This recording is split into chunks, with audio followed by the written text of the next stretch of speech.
Ipagdasal natin ang mga yumaon nating mahal. Ako po si Father Eric Arada mula sa Si Diyos ng Dipa at Coraparco sa parokya ng Santa Clara.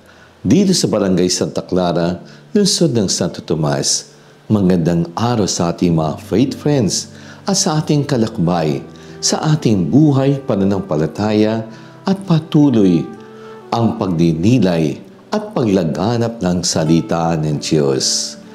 Ngayong linggo ay napatapat sa araw ng mga patay na kung saan ay naalala natin ang mga yumaon nating mahal sa buhay, mga magulang, kapatid, kamag-anak at kaibigan o mga taong naging bahagi sa ating buhay. Bilang mga Katoliko, tayo ay nagdarasal para sa mga patay. Sinasabi sa mga katakob ng mga Kristiyano, ang mga libingan na sa ilalim ng lupa noong unang panahon ay may nakitang mga maliliit na panalangin na ukit sa mga pader para sa mga namatay. Noon ang mga araw, ang lahat ng kaluluwa ay nagsimulang bilang mga espesyal na araw ng liturhiya. Mga 1,000 taon nang nakakaraan nang ito'y alalahanin ng mga monghe ang mga membro ng kanilang orden na pumanaw na. Ang araw ng mga kaluluwa ay merong katotohanan na pinaiwatig sa ating buhay pa. Unang-una, pinapaalala nito sa atin na konektado tayo sa ibang mga tao sa maraming paraan para sa mas mabuti o mas masalo pa. Ang ibang tao ay may epekto sa ating buhay. Naging bahagi ito sa atin, maging hitsura, paugali o saloobin. Wala naman sinuman sa atin ang ganap na nilikha sa sarili lamang. Kami ay bunga ng mga impluwensya na maraming tao na nagdala ng kanilang mga epekto.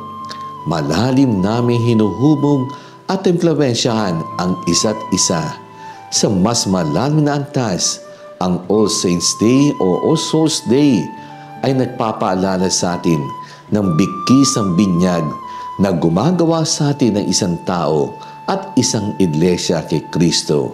Ang bigkis na ito ay sa atin ay hindi nawawala ng kamatayan. Tayo ay magkaugnay sa isang Panginoon, isang pananampalataya at iisa ding bautismo. Pangalawa, paglaan tayo ng dasal sa ating mga minamahal na namatay, tulad ginawa ni Judas Maccabeus sa aklat ng mga Maccabeo. Ang ating mga responsibilidad sa mga namatay ay hindi namamatay kasama nila. Kailangan pa rin natin ipagdasal ang mga ito sa Panginoon. Ang misa para sa mga namatay ay palagi para sa simbahan ang pangunahing paraan ng pagtupad sa utos ng pag-ibig para sa nila. Itinuturo sa atin ang All Souls Day na bahagi tayo ng isang komunidad ng panampalataya.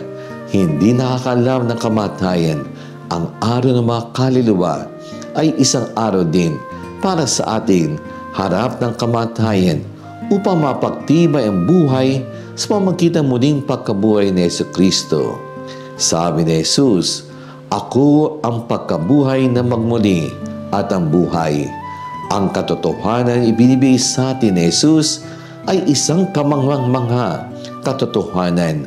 Ang malaga, sandali sa buhay ng bawat isang tao ay kapag inilalagay natin ang ating panampalataya kay Kristo. Yan ang simula ng ating buhay na walang hanggan. Ang ating walang hanggang simula. Let us pray.